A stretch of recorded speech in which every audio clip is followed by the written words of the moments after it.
Good morning, Busy Fit fam. This is Stephen Anderson, and I am your Busy Fit coach. Welcome to week 7, day 6 of your Busy Fit 90-day Healthy Habits coaching, and I'm so glad that you're here. So now that you have your 4 healthy food standards, I hope you realize that you know more about healthy foods and what that really means than the vast majority of Americans. And that's going to be really important as you're moving forward on your healthy foods journey. The fact is that it can be very confusing to know what's healthy and what's not because there's so much information and misinformation out there.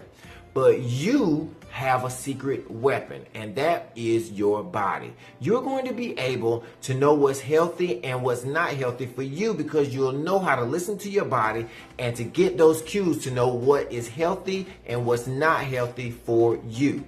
You won't be fooled by a gluten-free label or something that says you have a 4 days supply of vitamin C inside of a green box. All right, you have real knowledge, and that is a really big deal. So now let's look at our 4 healthy food standards one more time, and let's try to make them a little more simple. So number 1, it needs to promote a healthy psychological response. The bottom line is for that one, if it causes you to binge or to have cravings or to overconsume on a certain amount of food, whether they're on the healthy list or not, then that is not going to be a healthy choice for you. For our healthy food standard number 2, it needs to promote a healthy hormonal response. Now that means that if it leads us to have big energy jumps and really deep energy crashes, they're probably not going to make the list. And also we know that if we flood our system with carbohydrates, especially with those simple or refined carbohydrates, it tends to leave our insulin levels really high because that's the hormone, remember, that we're really keeping an eye on that's going to help control everything else. And if we don't get that under control, not only do we prevent our bodies from burning fat, but we encourage it to put more into the fat storage.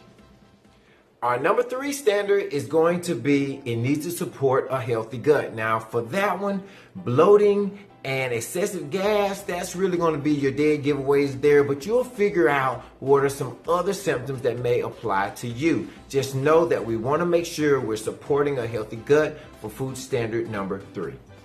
And for our number 4 healthy food standard, we want to make sure that it supports a healthy immune system and minimizes inflammation. Now for that one, that takes a little bit of time to really realize. I know that for me, I had a certain pain in my shoulder from reaching for the seatbelt, and I had just learned to live with it. And it wasn't until I removed some of those foods from my diet that I realized that the pain was gone. So a lot of that inflammation that is built up that you've become accustomed to, you'll start seeing that go away, but that one does take a little bit of time. But again, you're going to know what works right for you because your body will let you know.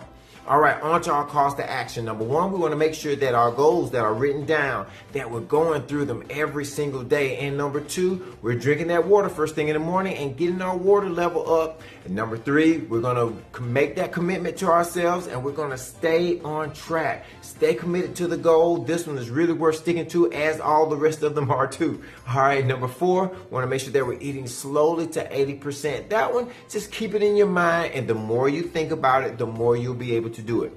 Number 5, we want to make sure that we get those nice, healthy, lean proteins in our system. Number 6, we want to make sure that we have those carbohydrates, right? We're getting those vegetables in. We're also getting some fruit in, and we're minimizing and eliminating those sugars, grains, flours, and other processed and refined carbohydrates. And of course, number 7, we're having those nice, healthy oils and fats that are going to be in our eating plan as well.